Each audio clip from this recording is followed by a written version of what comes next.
Morning, everyone. Do you hear me?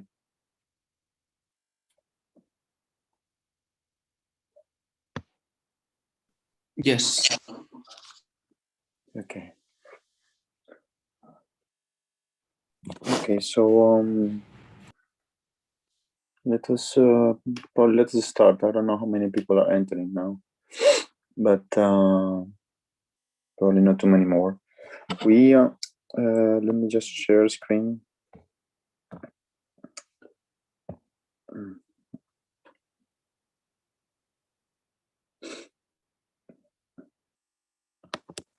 Okay. Fine. Okay. So today today is like theory lecture number 6, and so today we are going to discuss about non-parametric methods.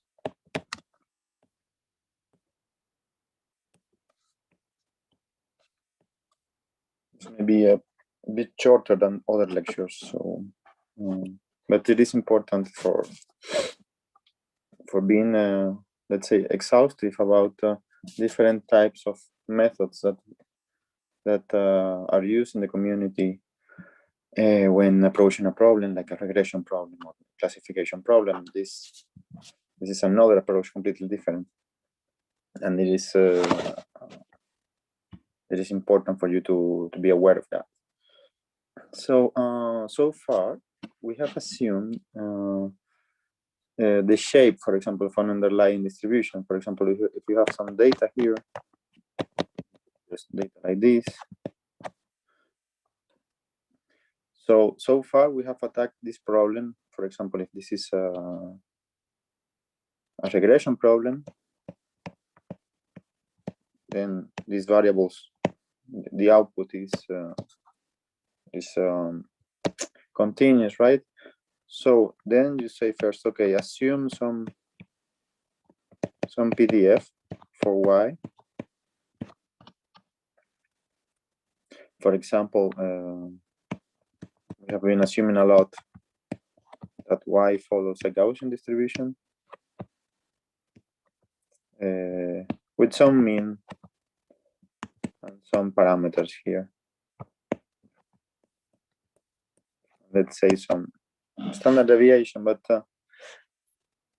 here then we say, okay, now let's say take a model for the mean.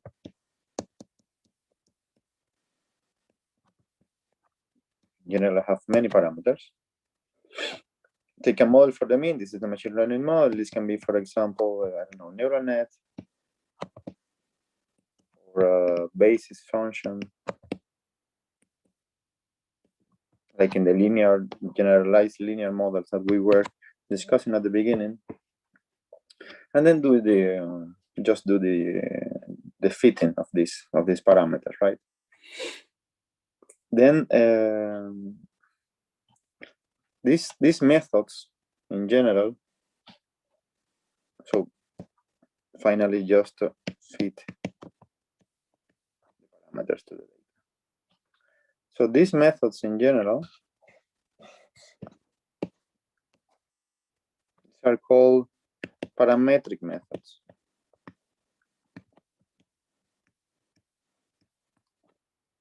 Parametric methods where the shape of the distribution is fixed here. The shape here is fixed to be a Gaussian. So here the important thing is the distribution is fixed.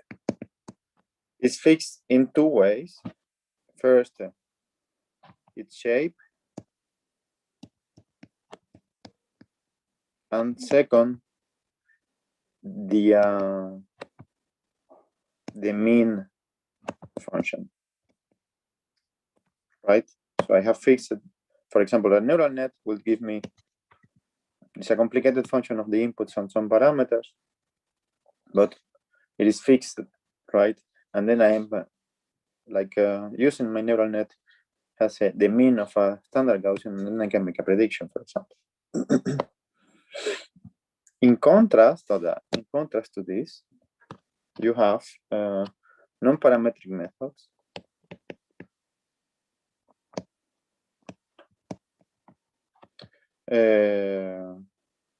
They follow a completely different approach. In non-parametric methods, what we do is to relax the assumption. For example, you can relax the distribution of the assumption of a distribution. So this is distribution free, or let me put it in other ways. Distribution is not fixed a priori.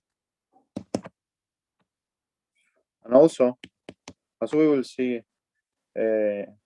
next week, when we see Gaussian processes, which is another non-parametric method, which is very popular, the function, the mean function is not fixed a priori. So either one of these two approaches are considered as non-parametric, and so in a way, the distribution is fixed by data.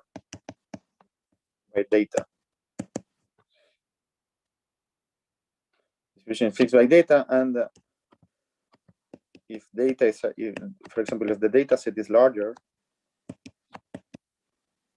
for example, I'm talking about the number of points, then the distribution will be more flexible or more complicated, etc.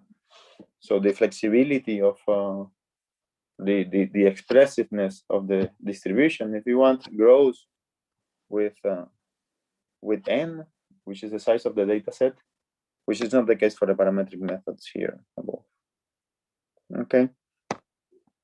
So this is the approach here, and it is an attractive approach in the sense that we don't constrain ourselves to consider, for example, a Gaussian, or to consider, for example, a neural net, which may be imagine that your data set is complicated. So if your neural net has a finite number of neurons, it may not be sufficient for expressing or for trying to reproduce the behavior of the data, right?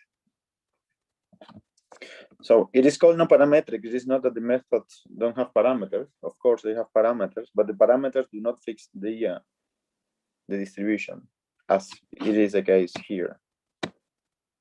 Okay, where the parameters I have, for example, the sigma parameter, or my parameters W here, they are fixed in my Gaussian distribution here. This is not the case. So the parameters are not fixed in the distribution itself. Can I ask a question? Yes, please. Both the distribution and the mean are not fixed, or one of them? Okay. Yeah, good question. So today we are going to see, I wanted to write in blue. So this is today, we are going to cover models following this. And on Tuesday, I think it is the next lecture, this is Gaussian processes, which is this type of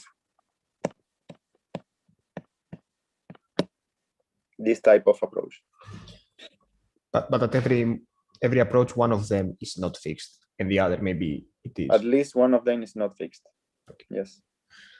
And another question is that if we have large data, don't they all go towards a Gaussian distribution? If you have a very large data set. If you have a large data set, yes. So let me think. Yeah, in the large data sample, you should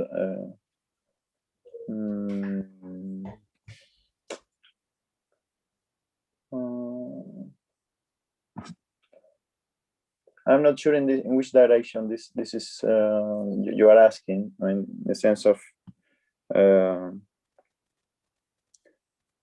because of the following. In a statistical sense, if I repeat an experiment a large number of times, but okay, let me make the point with a plot.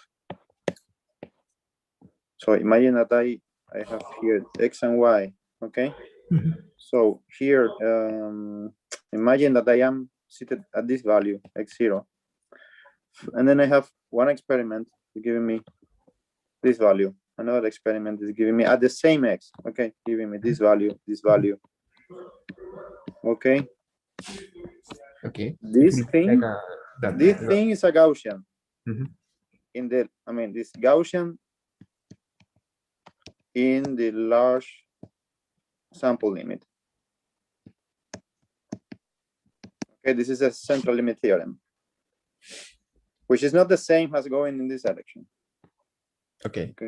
I see. Yes. Thank you. So it doesn't necessarily has to be Gaussian, even though you have a lot of data, because they correspond to different values of X.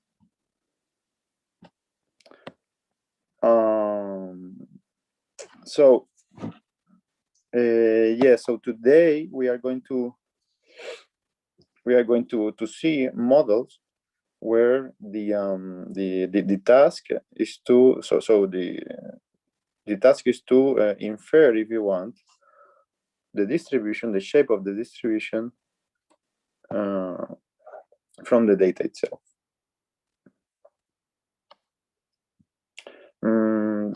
I think that these models today, they also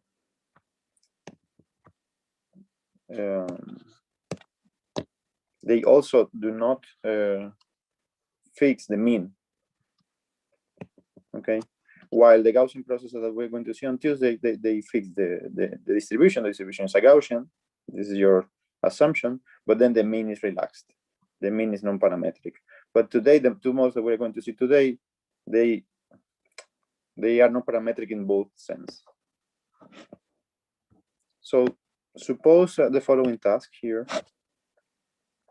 So let me write my data like this.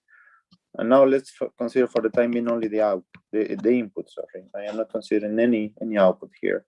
But my task here, and this is actually an unsupervised task. Imagine I have a two-dimensional parameter space, and I have some points, something like this. I have a cloud of points. Okay, so the task here is to estimate the PDF of my points, the PDF of this data. And as I was saying in lecture 1, this is a non-supervised problem. Right?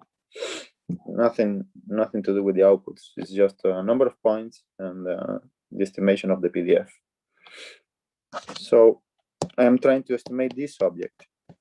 I'm trying to estimate the object which generated this data, if you want. So in order to do that, consider the following. Consider some small region. Can use another color. Yeah. Consider some small. So imagine I have a point here.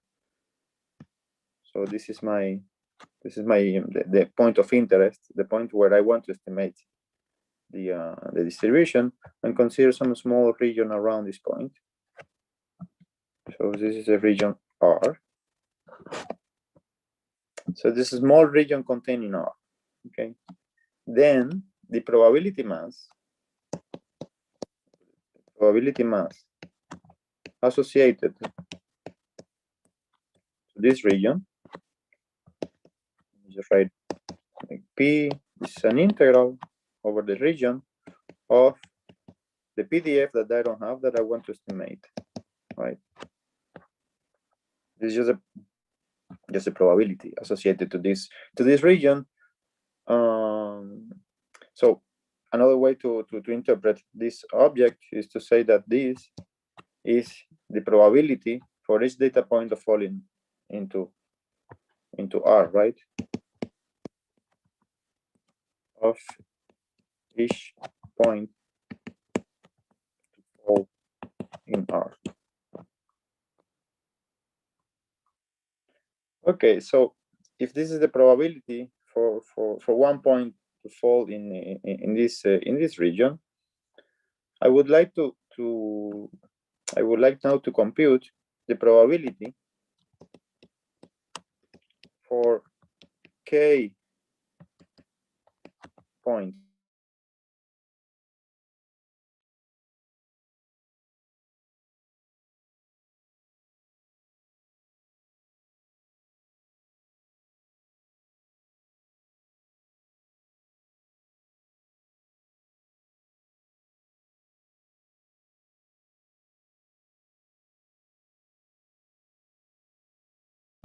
Yeah, 1 second. I got disconnected. I will reconnect Okay. in a moment.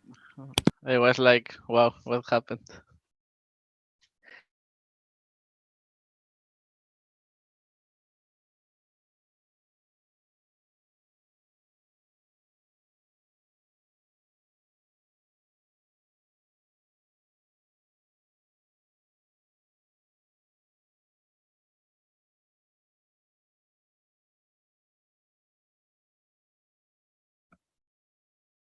Do you hear me now? Yes. Yep. Yeah, sorry, I don't know what happened. It's just disconnected.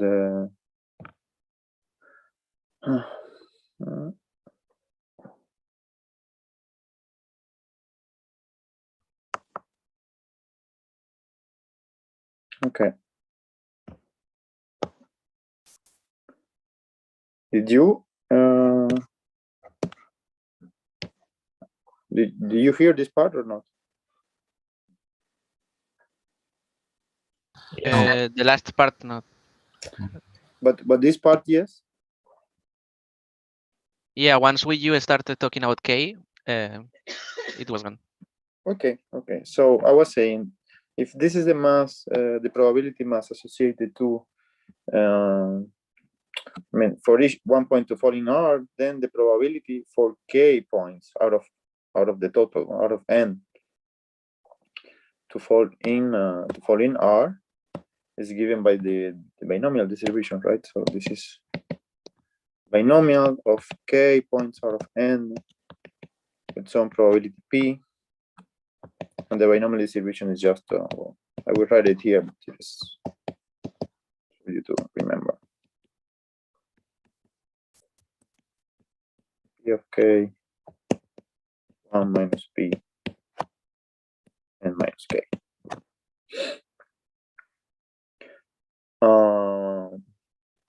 Right, so then what is the mean of this distribution?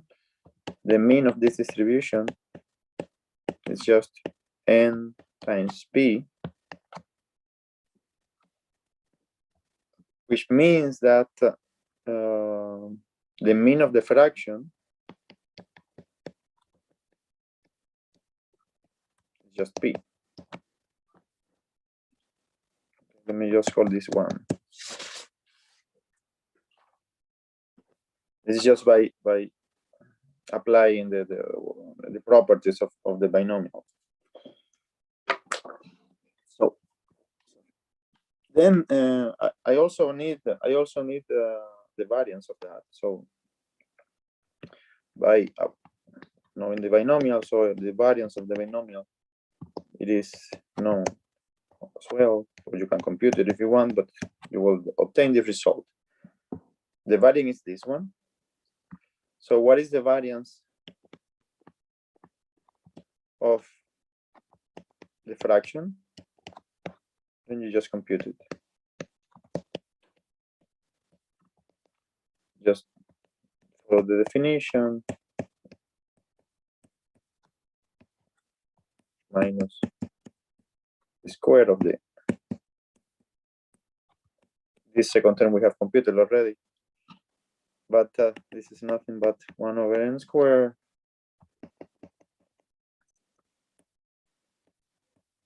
the expectation value of k squared minus what we computed in 1, and this is just p squared.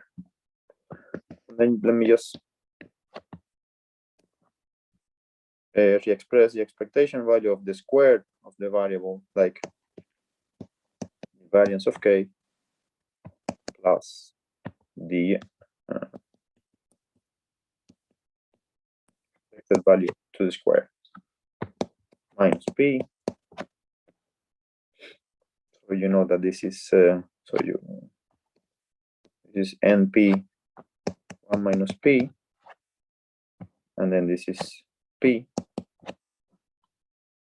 squared, sorry, n squared p squared,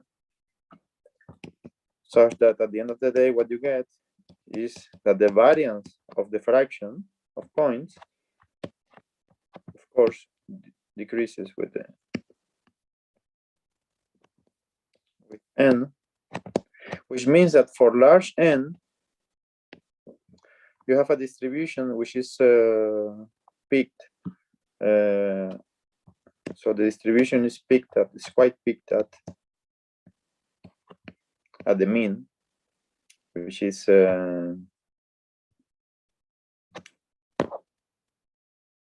at the mean, which is just p, right? At the mean.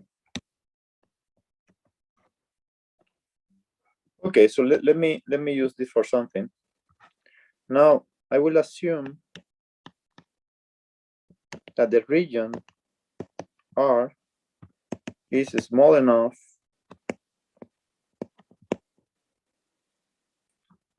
such that the following thing is a good approximation. So I will just approximate the above integral by this quantity. So I'm just approximating this integral here. In other words, I'm saying that the probability is roughly constant. I'm saying that this object here is roughly constant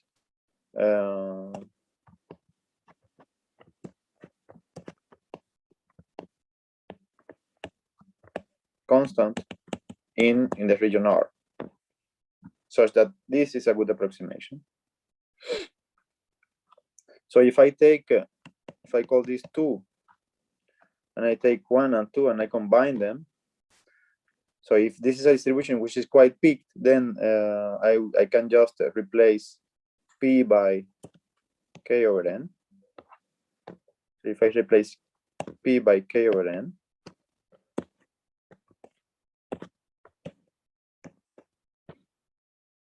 okay, then this is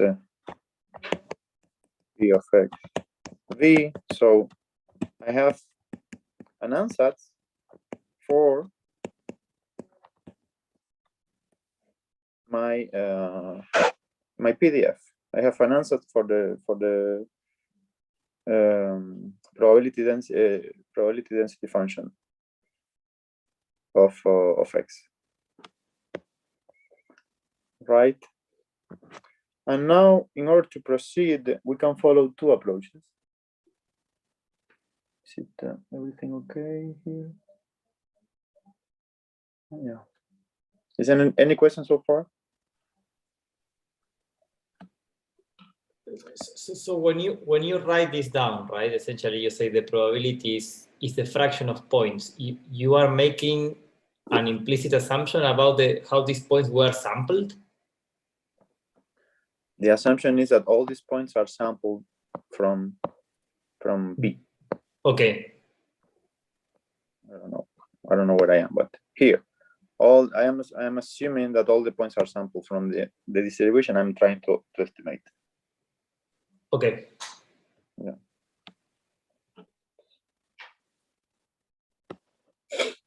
I have a question also. Yes, please. How can we be sure that R is small or big? How can we determine that? If it's about the number of the points? or it's a choice? Well, let's say this will be the specific implementation comes next, but in general, you don't want. I mean, in general, for this to be a good approximation, you don't want R to be very, very large, because then this part is not quite a good approximation then. But is there any property of the data that tells us what R is suitable for this? Or we can take whatever we want, because then we can do this at every distribution. Absolutely, yes. So let me now proceed, and then you will see it. Because depending on the method, you will choose one R or the other. Okay, thank you. Okay, so now at this point, we have two possibilities.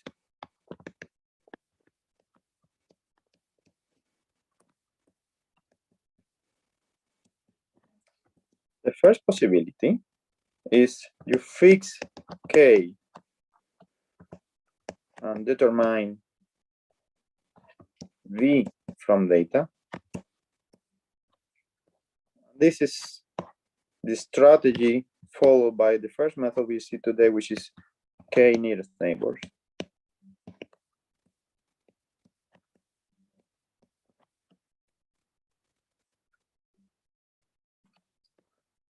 And the opposite strategy is to fix V and determine K from data. And this is the strategy followed by kernel methods that we are going to see later. So let us start with the first possibility. So let us talk about K nearest neighbors.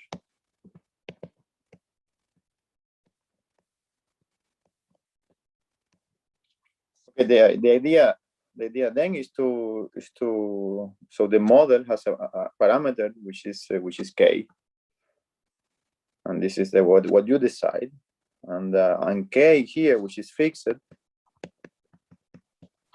As you will see, this is determines the model complexity, as we will see. So you have a point. So for a point here, then you decide to consider what are the K nearest neighbors, and then you try to estimate the P from here, the PDF. Okay, but now let us. I mean, this is not a lecture about unsupervised problem, but this is a lecture about a supervised problem. For example, let us think about a classification problem. So if we are in classification,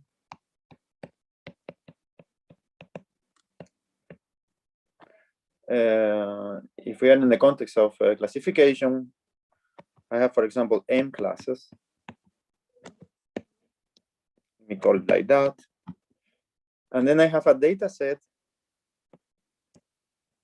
with endpoints. And if this is the case, then it's just a sum over M, right? Over the number of classes here. Where NM is just the number of points of class M. So if we wish to classify a new point, so now the task is to classify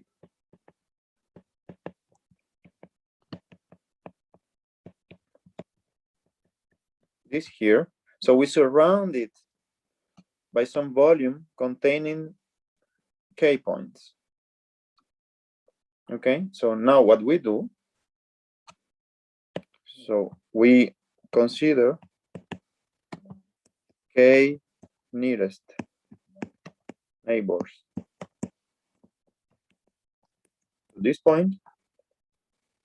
And actually, then K of Km will be the number of points out of K. Oops, too fast. Out of K belonging to class Cm, right? So then I will be able to write the following: the probability for this point given a class Cm is just Km divided by Nm times some volume here. But I also know that in general, if I don't split into classes, or if you want, if I marginalize over all classes, I have this. Now let me use let me take advantage of a Bayesian approach here, and then let me take class priors, and I will compute, as in the case of naive Bayes that we saw, I will compute the priors just to be the fractions of the points. So the prior of class Cm is just a fraction of points of this class. In this way, what we do in classification, this is something that I have repeated a lot, which is at least in the probabilistic models, is just to estimate this guy here. So this I can estimate it by the Bayes theorem, because I have now all the elements. So this is just probability of Cm of x given Cm times the prior times the evidence here. But I have all the elements now.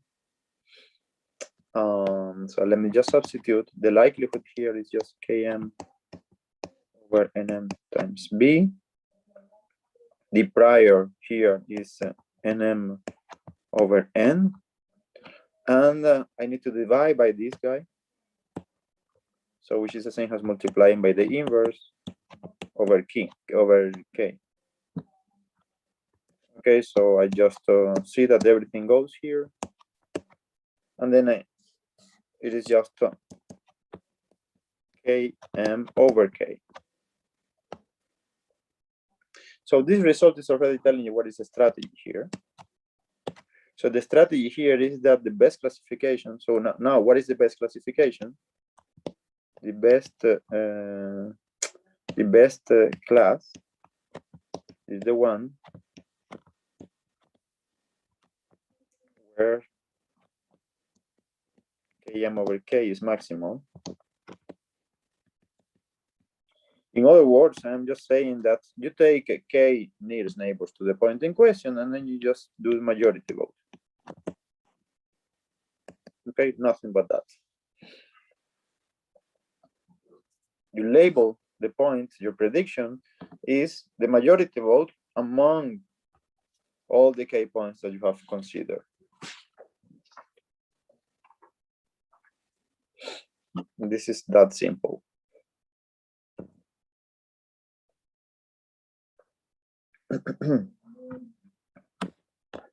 Okay, so this is concerning a classification problem. Now let's try to see how nearest neighbors are dealing with the regression problem.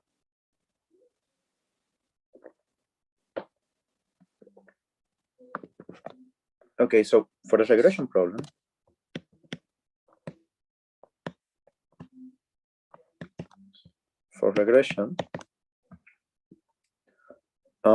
now consider in order to do that, consider both input and output to be random. If I do this, I will write the function, which is, let me call it, what is the average of this function here? This is the following. This is just the integral over this function times the joint probability distribution, because now both x and y are a random, and divided by the normalization. This is something, by the way, this is called, in the statistics, this is called the regression function.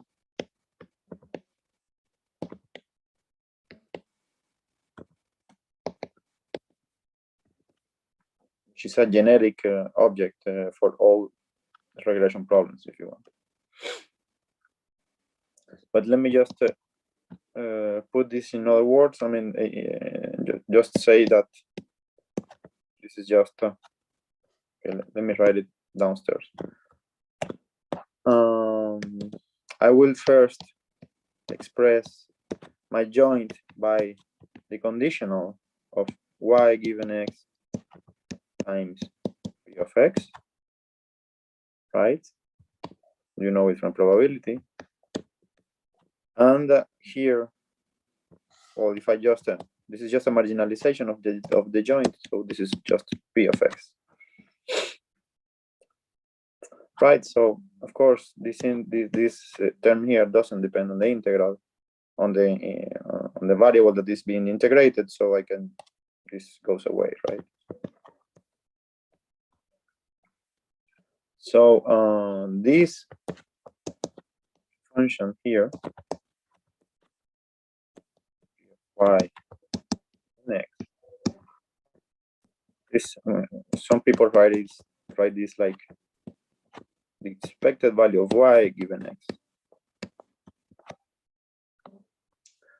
So what is the approach of nearest neighbors in this? So it is nearest neighbor approximates this in two ways. So the idea is to predict this object. So here, let me estimate this or approximate in two ways. First of all, the expectation value here is approximated by average over training sample. I'm just taking the average. And the other approximation here is that conditioning at a point. So this conditioning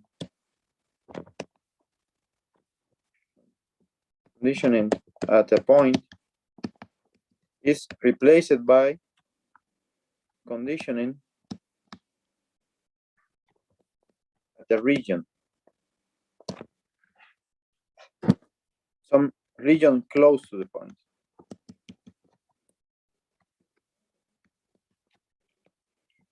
So if I take these two approximations, then I can just write that this object, which is equal to this integral here, this is approximated by what? So first of all, I approximate by an average over points. So write it like this, from I to k of yi. So this is the result, and this is the approach to regression. So what I'm saying is that in other words is that the prediction in nearest neighbor for a regression problem is just to take the average of all the k points. Just the average output of all the k neighbors. Okay.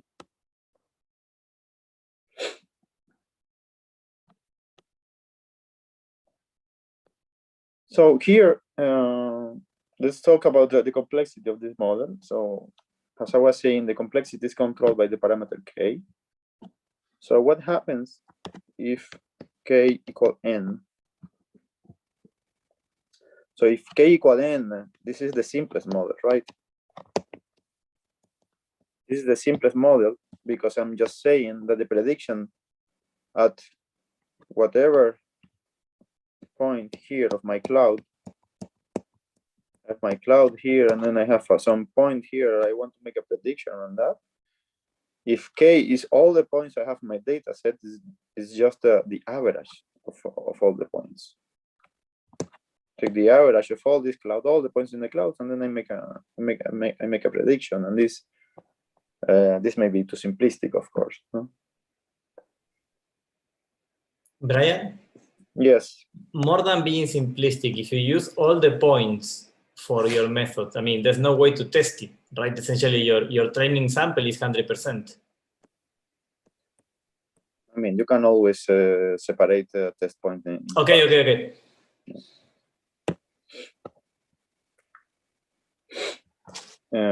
Then on the other extreme, you have K equal 1. This is the more complex model. This is a model where you essentially take the just take the answer from your nearest neighbor, and you just assign the value of the output of the point of interest to the value that that has the nearest neighbor. So intuitively here you have that this has large variance and low bias. Of course, because you may be actually given a quite precise prediction here, and this is the opposite, right? So this is the bias here is huge, so this is high bias, but the variance is, there's no variance almost. I mean, this is just one prediction for all the points. So, and then of course, if now, as I was saying to say, if you do this by considering this as a training points, and then you are testing your predictions of this model in your test data set, this is going to overfit largely, and then you won't have predictions, good predictions for your data set, for your test data set. So this is likely to overfit.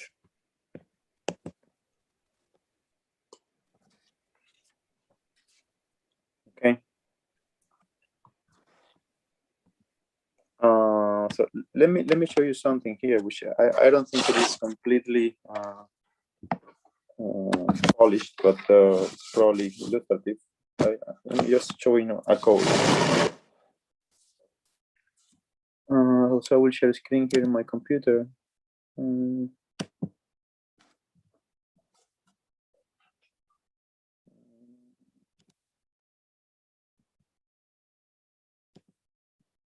Yeah, so do you see my computer here? Yes. Yeah. Okay. Okay. That I was attempting to implement this, which is actually, I mean, it seems to be very simple, right? So let me just load some libraries here and create some data set which has this shape. It's just 30 points coming from two clouds, 30 points from each class, red class and blue class. So in principle, the idea is very simple, right? In principle, the idea is just to define the matrix of distances between. Imagine, so you have a set of points here that they are your test points, or some points that you haven't seen before, and you want to compute first of all the distances. And now the definition of a distance here is ambiguous. You can have a Euclidean distance or other distance, the one that you like. But in principle, the idea is to compute the distances between each of these points and the points in your data set, which can be considered as a train if you want. So in order to do that, I just, I mean, this is straightforward, right? So I loop over the points of my test set, and then I store in this array the distance from this point in question for each point to all the training points, right? So this is just a one line thing here, which is just appending the square root, I mean, just the Euclidean distance, as you can see. So in this way, you have like a distance matrix here that, for example, if I have 10 points, test points, and I have 60 training points, this is just a matrix of 10 by 60. And a priori, this is easy to make a prediction. So here, in the context of a binary classification problem. So if I have 10 nearest neighbors, if I consider k equal 10, I just see which of them have 0 class and which of them has class 1, and then I make the decision based on that, based on the majority vote. And this is what I'm trying to do here. So forget about this for the moment, but if I take all the points here of the test set, if you want, and then I have my distance matrix that I can build here. But then what I will do is that for every point, I sort the row, the corresponding row of this matrix. Or if you want, I take the indices for which this matrix is sorted. And then from this sorting, I take only the first k indices. So why I'm doing this is just because if actually x new is x train, so if I put here as an input of my function the same training points here and training points here, then obviously the first distance is going to be 0 because it is a point towards itself. So I don't want to consider myself here. I don't want to consider this as my prediction. So I am starting at the second point, which is a different point actually. And if it is not equal, this array and this array, it means that all the points here are different from here, and in principle, I can start from the very first element, which is the closest one. So once I have these indices, then what I just do is to average over the predictions of these indices, right? Because I am in a binary case, so t is either 0 or 1. And if I have 10 neighbors, if I'm considering k equal 10, and I have 6 of them are 0 and 4 of them are 1, then the average of this, so depending on whether the average is smaller than 0.5 or larger than 0.5, I decide for one or the other. So if the average is smaller than 0.5, then I realized that most of the points there were class 0, so I append a 0 here. So I predict a 0 for my point in the test set. And otherwise, I knew that most of the points were class 1, so I just predict a 1 for this particular point, right? Right. So a priori this works, but I don't know. I need to check this notebook because it is not giving me something which is comparable to sklearn here that I was just computing this morning. Anyway, something which I can do in any ways is just to visualize what is the behavior with respect to k. And so here I'm just computing the decision boundary. I'm just showing you here the decision boundary for the case of k equal 1. And then, okay, you see that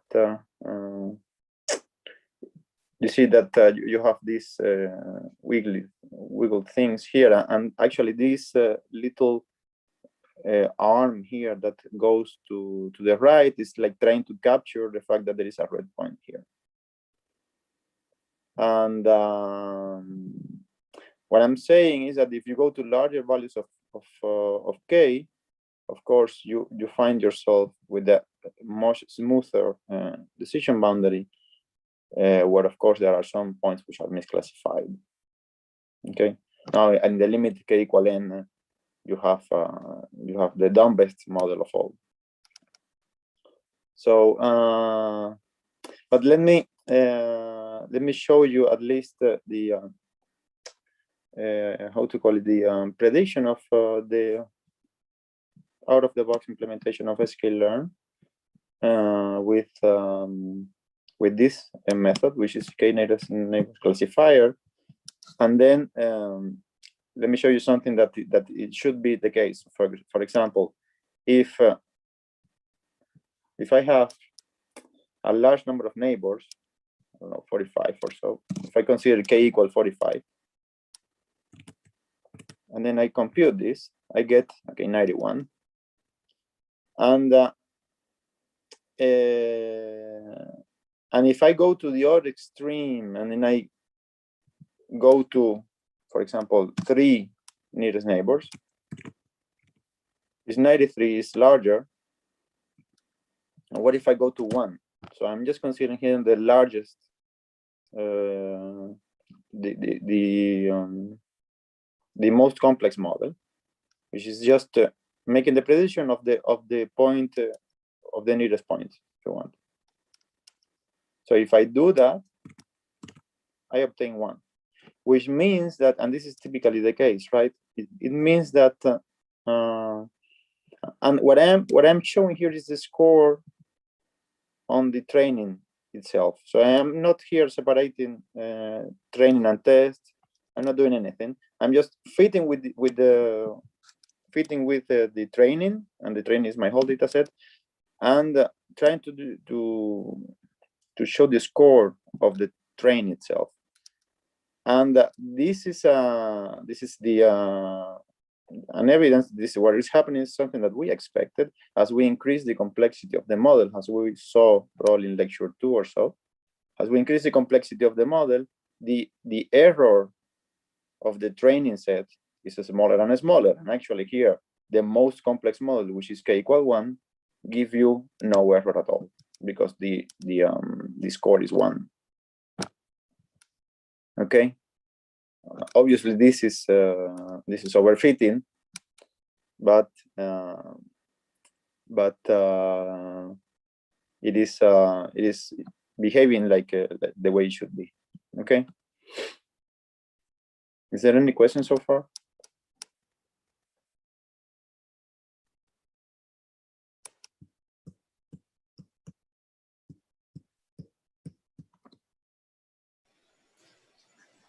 Sorry, I'm a bit confused about something that you have barely mentioned. So in all these algorithms, if you have, for instance, one data set which is a Gaussian in one direction that goes from -1000 to 1000, and in the other one you go from 1 to -1, right? It's very critical which distance function you use, or if you renormalize your data. And even if you renormalize your data, you could get different results depending on which norm you use. So you haven't really discussed this. It's like some theorem that says it doesn't matter which distance you use and so on, you will always converge, or it's something to think carefully before applying the method? Yeah, first of all, probably we haven't said that, and I should have said, but if you have a data set like the one that you mentioned, where you have a range completely different in one dimension than the other, then it is a good practice always to standardize your data, which means to put it in the 0 mean and standard deviation 1. So you transform your data set such that all of the dimensions have the same scale. And this is in general giving you better predictions for your supervised problem. Then once you have standardized your data, then you are saying that, okay, if I standardize my data, then what you're saying is, what is the dependence on the distance, on the metric? This is what you say, right? Yes. I don't think it is critical to. I don't think that it is a critical parameter here. So let me just put the following metric here. Wait a sec. Where is? No. Let me show you. We learn this. So metrics here can be different. I think one is Euclidean metric. The default metric is Minkowski, and with Peter is equivalent to standard Euclidean. Yeah, so I thought there were more metrics here.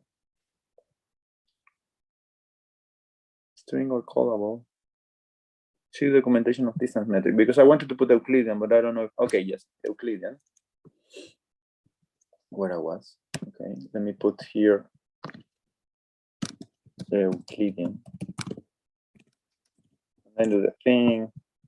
So I get the same, and if I go to 40, I get 93. So once you have standardized your data, I don't think this is quite critical, right? Okay, no, I get it. Yeah. Any other question?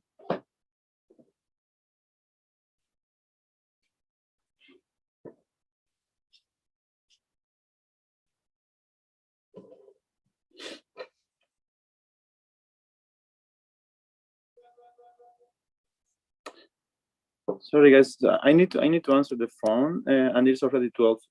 Would you mind to make a break for 5 minutes, please? No problem. Okay, thanks.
Okay, let us resume the lecture. So, is there any other question regarding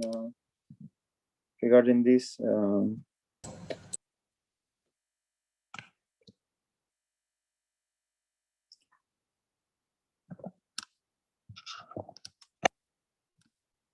Do you hear me, or I haven't? Let me see.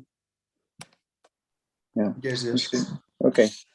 Okay. So if not, let's continue with the lecture. I don't go to the second method. But by the way, I mean this you can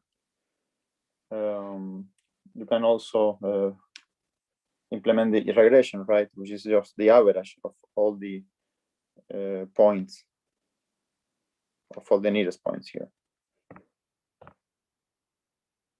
But in principle, it's a very straightforward method to implement, and it's quite powerful actually. And it is, as you could see, it is also a nonlinear model, of course.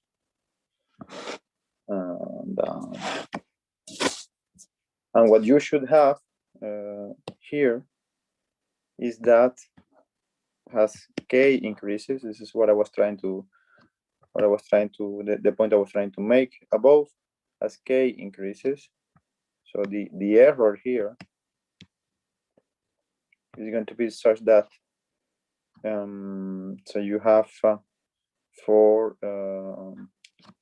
let me put it this 1 over k, because like this is in the correct, I mean, the behavior of the curves are the expected one. So if k is infinity, then you will have the dumbest model, right? So you will have something like this for the train. Imagine that k is 1 here, and for the test you should have something like this.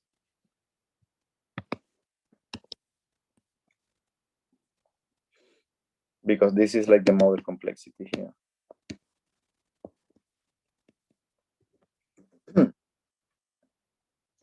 Okay, so this is all I wanted to say about nearest neighbors. And let us now go to the second method of today, which is kernel methods.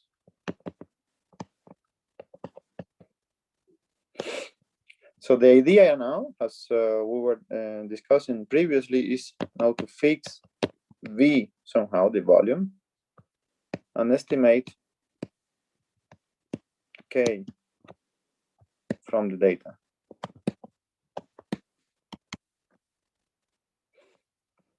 Okay. So let me just draw against this cloud of points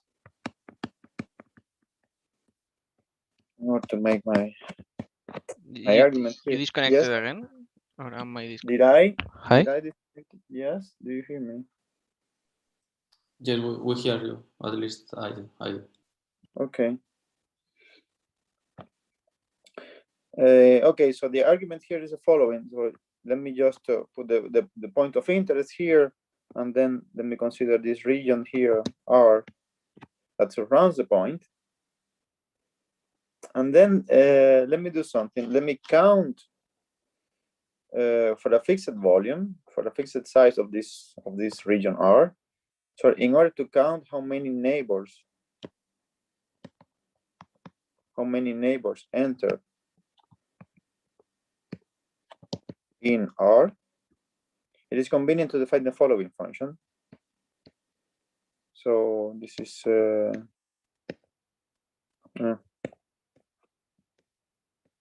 just define the following function. This is a function which is 1 if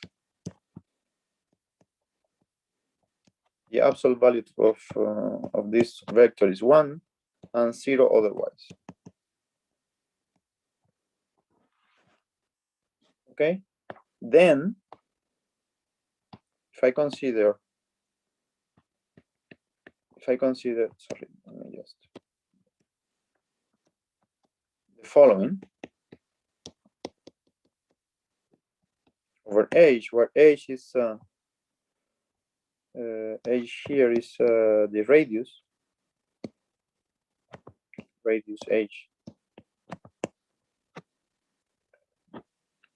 Then this will be 1 for points inside the ball and 0 otherwise, right?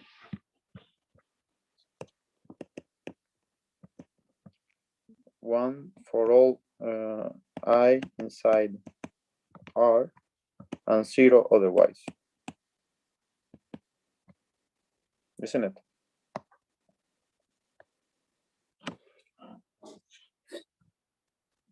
So in this way, I have now a way to compute K, because K is just, I will sum over all points. And for all points, I will just compute this object here.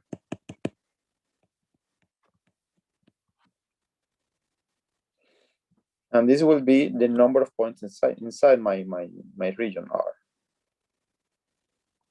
Right, let me just call this 1, or I have called 1 before, so this is probably 3 or so. Okay. So actually, if you think about it in other ways, so this can be interpreted, this function here, or this expression here can be interpreted as the sum, or reinterpreted because we started with a different interpretation, as the sum of n balls, of n regions, centered on xi.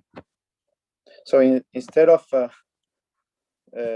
having one region R and considering all these points, I can, since this function is symmetric, so I consider this symmetric function between x and xi, I just can reinterpret this as R different regions, R different balls of radius h, let's say.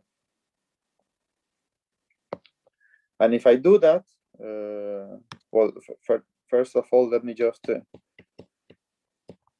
write the result that if I am approximating, if I am estimating, sorry, the number of points k in this manner here, then the expression I had at the beginning, this one is just 1 over v. Let me just put the volume inside this. 1 over n, not 1 over b. 1 over n, a volume which will depend on h times this function here,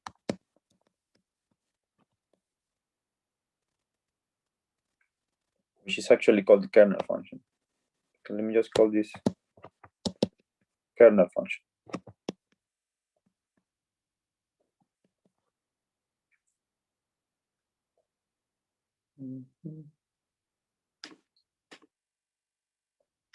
I'm trying to see my screen here, but I can't. Do you see my screen? Because I don't see my screen. It's like frozen. Is it frozen? I mean, you mean the code? Now it's yeah, moving. my notes. Do you see my notes? Yes. Now we do. Yeah, I don't know why I don't.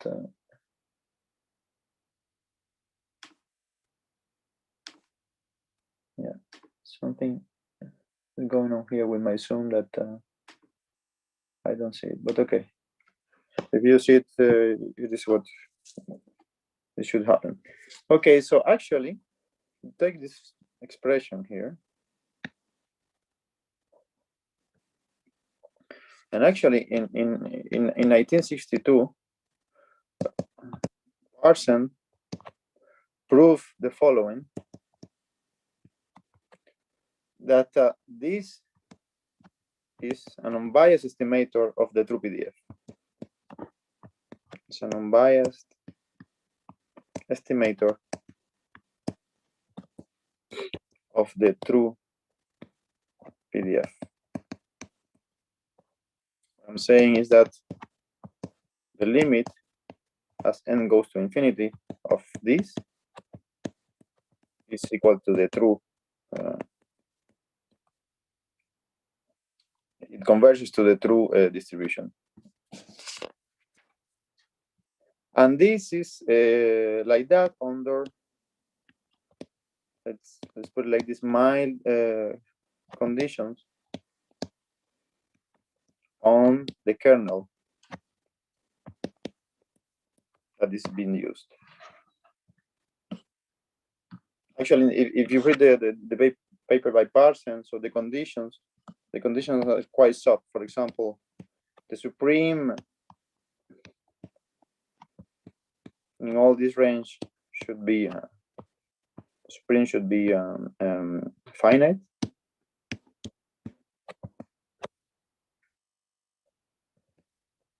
Or conditions like the integral over the kernel should also be finite.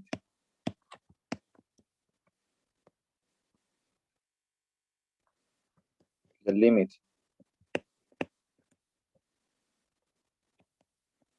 of u times the kernel finite. So you see that conditions are mild in general, right? The limit when u goes to infinity. Sorry, what I was. Yeah, I confused lines. Sorry. No. Yeah, that was okay. And if you also consider this condition, that the kernel is normalized, if this is the case, then the volume V of h is absorbed inside K in this expression here. You also consider this property here. So examples of kernels, there are many, but examples of kernels. For example, you have the Gaussian kernel.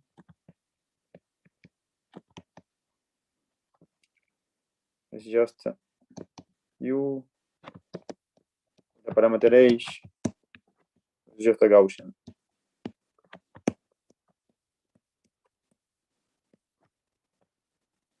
There's the exponential kernel.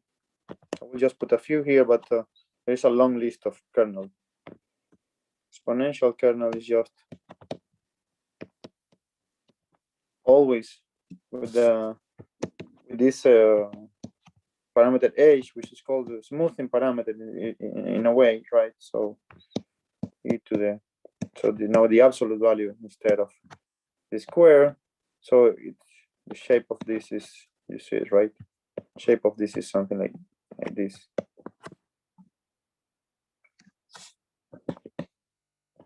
There's also the cosine kernel, where the function is just pi over 4h cos of pi u over 2h for u smaller or equal h and 0 otherwise.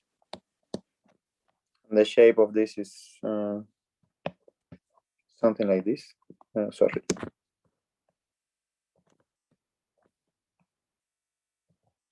Where this is minus h and this is h. There are many. I am not. There are many others. Many other kernels. However, the good thing about this method is that all of these kernels they actually are equally good, of course, in the limit of large sample. All of these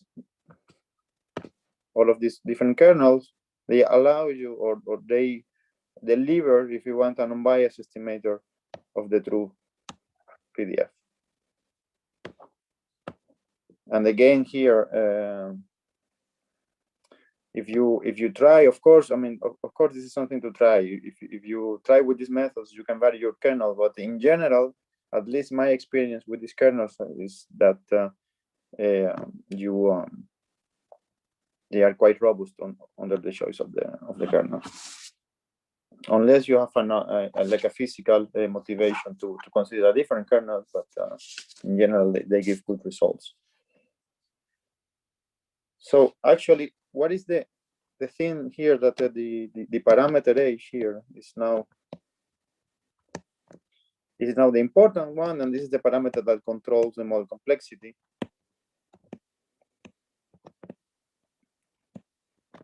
As it was the case for K of the nearest neighbors, it is now age that controls the model complexity here because of the following. So imagine that you have the reference. So let me just put something like this, which is the true PDF. Do you still see the screen? Yes. Okay. So if this is a true PDF, and then imagine I consider a value of age which is too large, then I may get something like this as my estimation, right? So this is with a very large value of age, and let me just use another color. What if the value of age is very small? Then I may get something like this.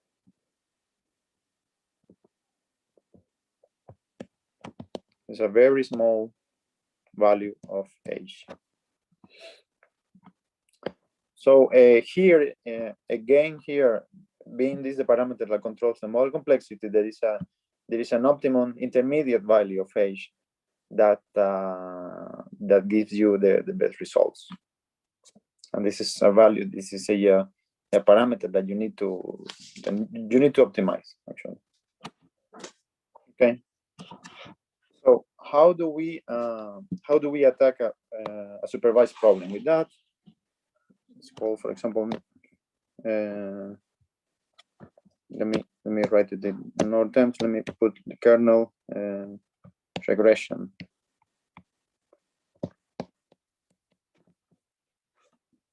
I will try to solve a regression problem using this method. So then I have my data here. The starting point here is as before, as with the nearest neighbor, is the regression function, which I presented previously, and this is just this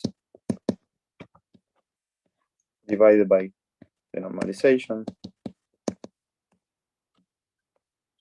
And then here the idea is to propose this non-parametric form of the joint here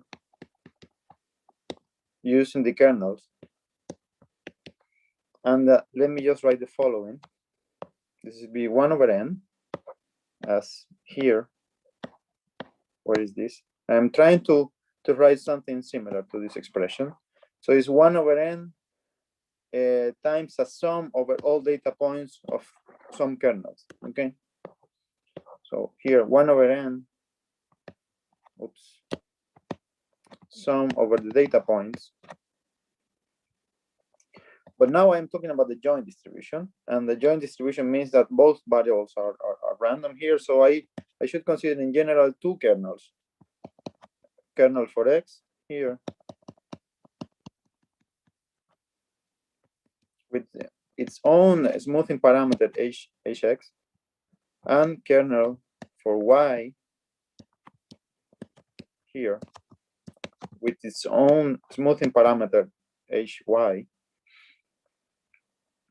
And this is something by the way that that we have proposed in a paper, which is a generalization of a known result This is a generalization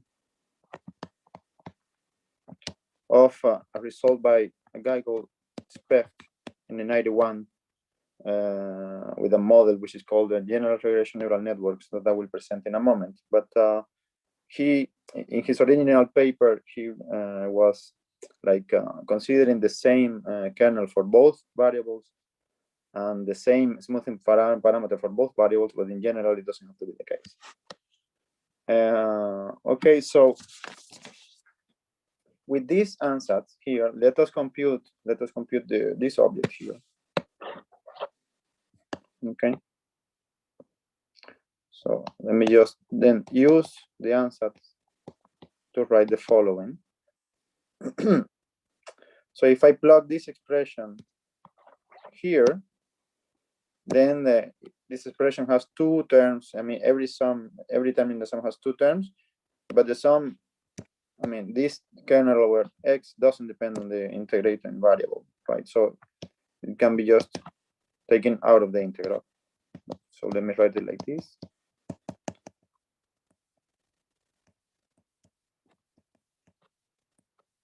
And then I integrate dy times y times the kernel, y minus yi with the smoothing parameter, over the same thing with the normalization.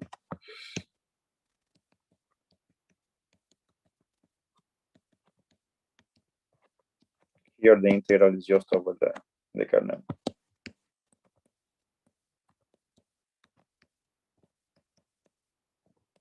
Okay, I'm just rewriting this expression by using this result. Just increase this a bit. So now here the key observation here is the following. So if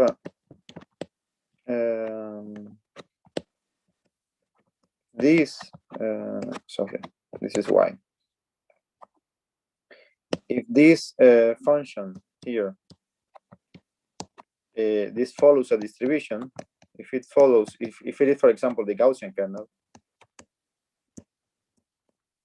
imagine it is a Gaussian kernel or even the exponential kernel or any other kernel like this one, then you know that, for example, the log normal kernel, if you want a log normal, then this integral here, I'm talking now about this integral here, imagine that this is a Gaussian, but if this is a Gaussian, then it is the result of this is just yi, right? Do you get this? I mean, it is like saying, what is the expected value of y given a Gaussian, and this is like the mean of the Gaussian. So I'm just getting the mean here. And with this result, the expression above simplifies to the final expression. So this is just a sum yi times some kernel of the input. Now the dependence of course on the kernel, on the y kernel disappear because here disappear because of this integration, and in the denominator it disappear because the kernel is normalized. This is an assumption. Then this is just the normalization here.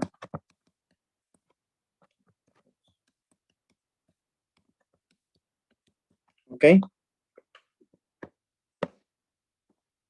So if you take a minute to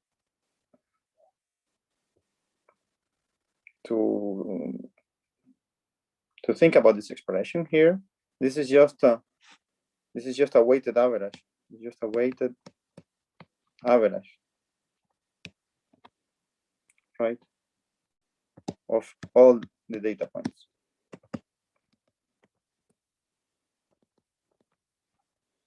It's nothing but that. This is actually called in Nadaraya-Watson model. Nadaraya-Watson model. And it is like a soft version of nearest neighbors in the sense that instead of making a hard boundary and saying I am not considering any in my prediction, I'm not considering any point in my data set which is farther away than my k nearest neighbors. Here you consider all the points of your data set. So this sum, the contribution is non-local in principle, in the sense that points which are far away from your x points can have in principle a contribution. In principle, in contribution, but in practice, what is happening is that these kernels, as you saw the kernels here, these kernels, they die with distance. So of course, what is happening here is that points that are farther away, they contribute less and less. And in practice, what is happening is that only the closest points are going to contribute, but still it is softened by this weight, by this exponential here in the case of an exponential kernel. It is like a softer version of nearest neighbors in this sense, at least.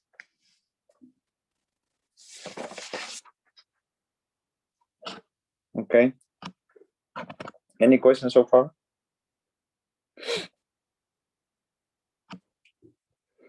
Now let me just take some parentheses here to propose a method, a consistent method, or at least consistent with the own choice of the PDF that we have made. So in the original paper,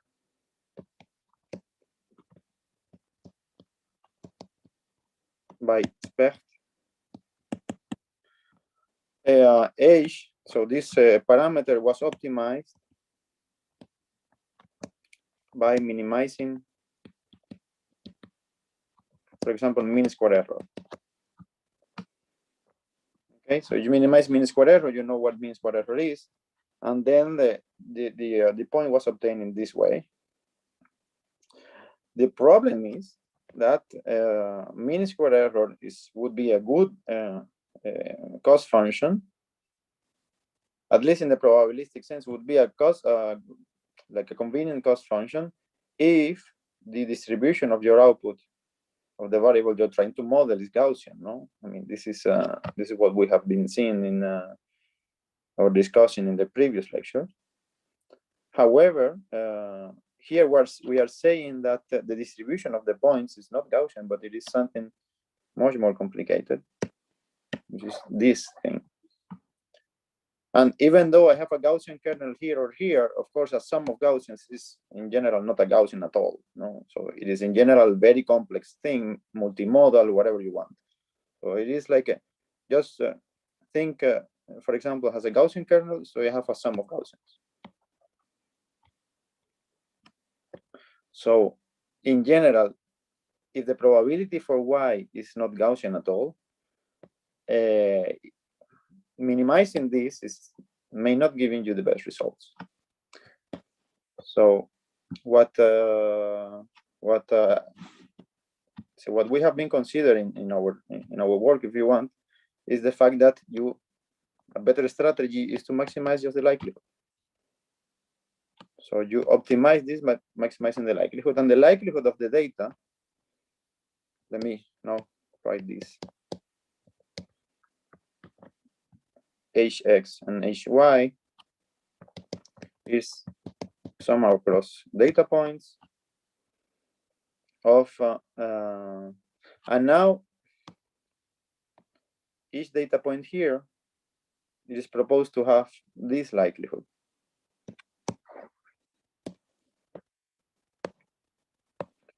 But what is this likelihood? So what I'm saying here is that the likelihood is 1 over n minus 1. So I consider all the points but the point I, and then I apply the this ansatz.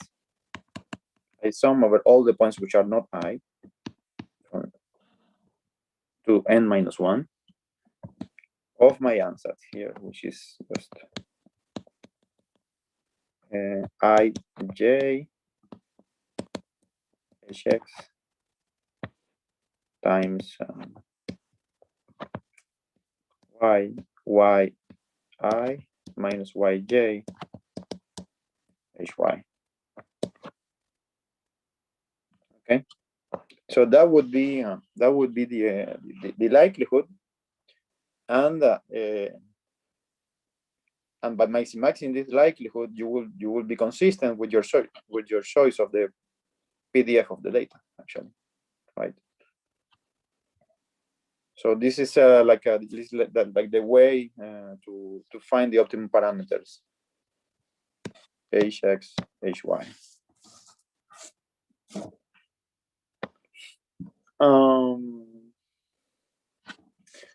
So actually, Specht in its paper called it like that because of marketing reasons, but I don't know. So it's called the model. It put the model in the following graphical representation. So if you have here the first dimension, the second dimension, d dimensions, and now you may guess where I am going.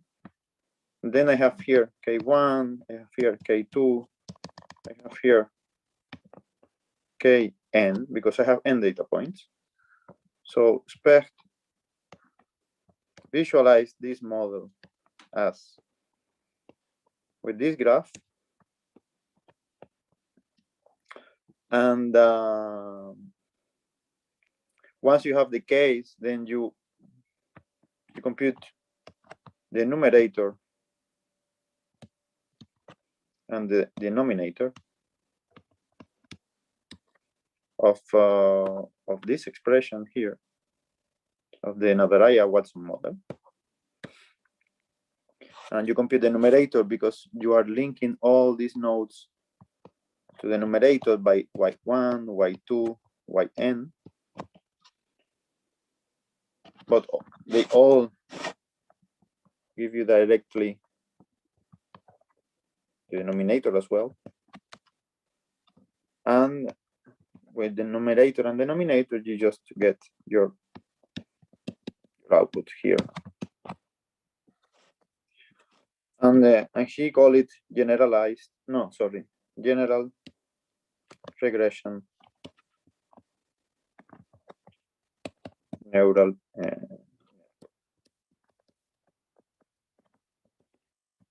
according to Specht.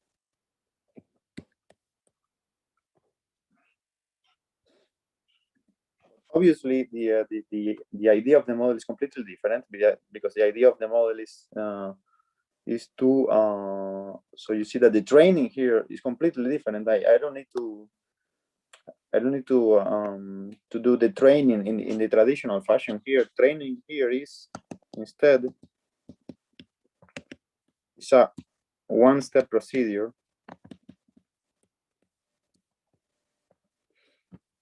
such that the whole data set is stored in memory, if you want. So let me put like this: the whole data set stored in memory. So what you need to do is to compute the distance to the point you want to predict. You need to compute not the distance, but the kernel between this point and all the points of your data set, and build this sum. Okay. Oops, what did I do? And by doing this, of course, you are not wasting time in training at all. So this is just training would be considered just as storing all these points in the memory of your computer and making a prediction. Of course, the prediction here is costly, because in order to make a prediction, if I have a large data set, and I need to make all these sums here, or I need to build all these objects and then sum the objects and then make a prediction, right?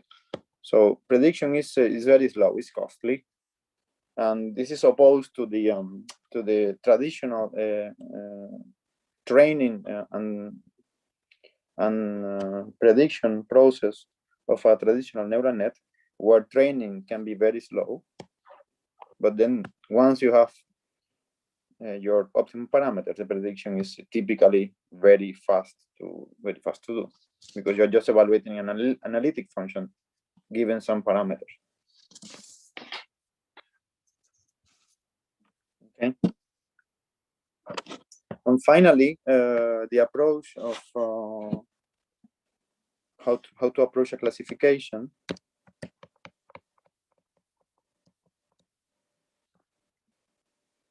So classification with kernel methods.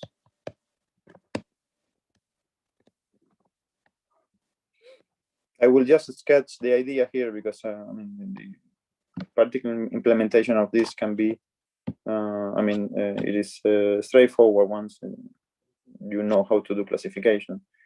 But the idea here is to use a generative approach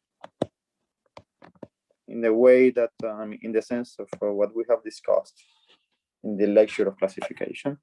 So in the sense that in order to build the object of interest,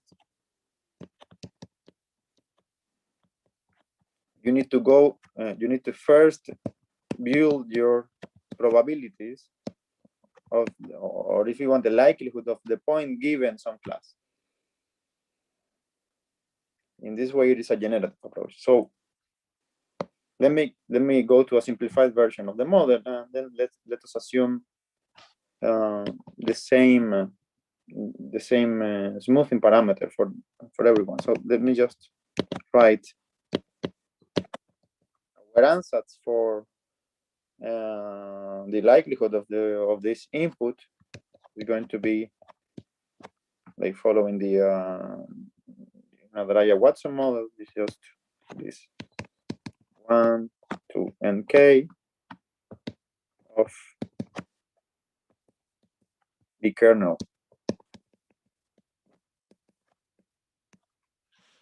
Okay. I sum over all the points belonging to the class. Okay. That would be my answer for the probability of the x given this class.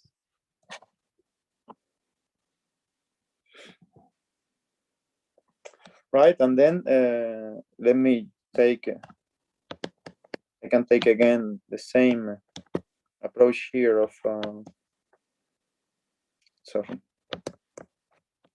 as a prior, I can just do the same as before, as for nearest neighbor. Just a fraction of that. And then I can just write what is the object of interest is proportional to the this prior times the likelihood.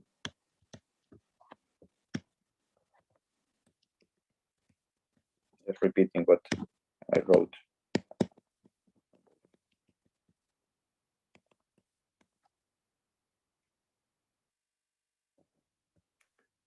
Okay. So here, then you say what is the class, the optimum class. The optimum class here is just the R max of PCK.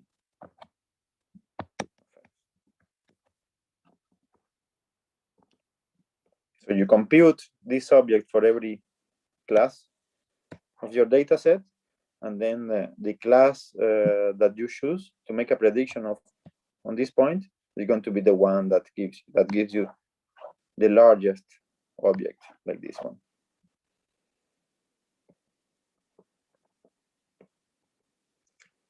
Okay, so I think I could stop here and then answer some questions if there is any.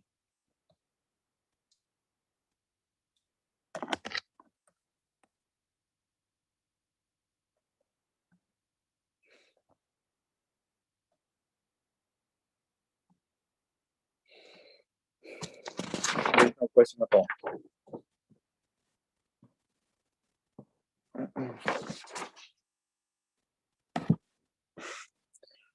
Okay, so yeah. One last, the proportionality you're saying this probability has with P and the sum of the kernels is, did you get that through the Bayes theorem or something, or is something you?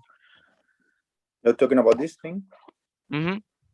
Yeah, How that proportionality is established? This is Bayes theorem. This is okay. Posterior is prior times likelihood over evidence. Great. Thanks. Yeah.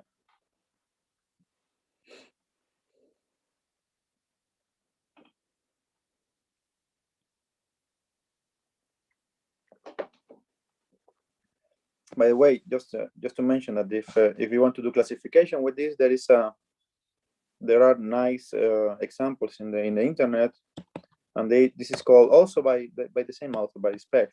It's called probabilistic neural net.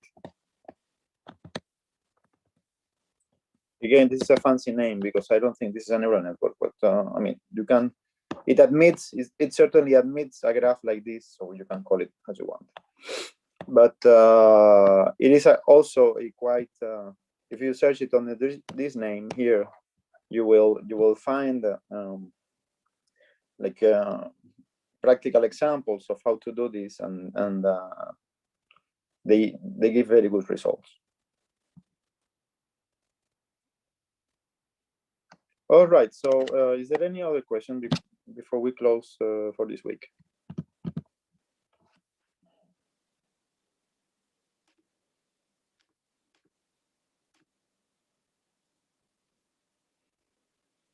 No.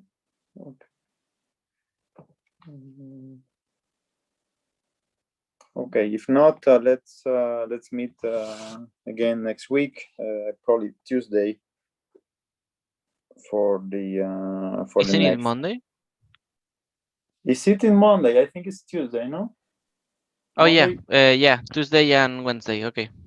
Yeah, yeah. Because I think Monday is a holiday here. Okay. At least in Madrid is holiday. I don't know. I think it's a national holiday. I'm not sure. No, not sure either. But I think that the schedule was such that we didn't. I mean, here in Valencia is not holiday, but I think maybe it's because of the 1st of May there in Madrid, but here they don't. I see. But I'm not sure. I'm not sure. Día de la Comunidad de Madrid is the 2nd of May, so they changed it to the Monday. Okay. Yeah, you see. As usual. Okay, but let us then meet on Tuesday for the next lecture, which is going to be about Gaussian processes. Okay. Okay. Okay then. So see you. Have a nice weekend. Bye. Same Thank to you. you. Bye.